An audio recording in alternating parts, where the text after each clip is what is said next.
Welcome to our channel. Today we how to set up Blender video sequencer for editing clips. Easy tutorial step by step clearly. Start by opening Blender on your computer. Once Blender loads, you'll see the default layout. Go to the top left corner and click on the File menu. In the drop-down menu, select New and then choose Video Editing. This action will, on the left side, you'll see the strip section for adding video clips. To import your video clips, click on the Add menu at the top of the sequencer. Select Movie from the options provided. Navigate to the folder where your video files are stored. Choose the clips you wish to edit and click Add Movie Strip. Your selected clips will now appear on the timeline. You can view them in the Strips section on the timeline. To align your clips, simply drag them along the timeline. If you need to cut a clip, select it and move the playhead to the desired cut point. Press the K key to cut the selected strip.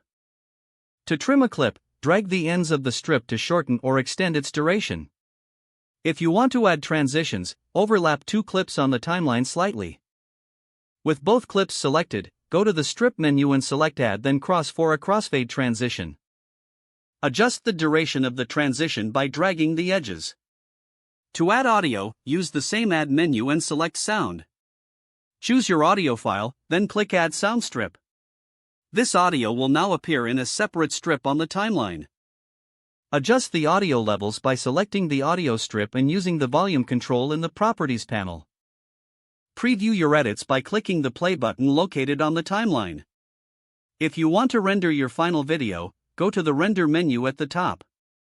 Select Render Image for single frames or Render Animation for the full video.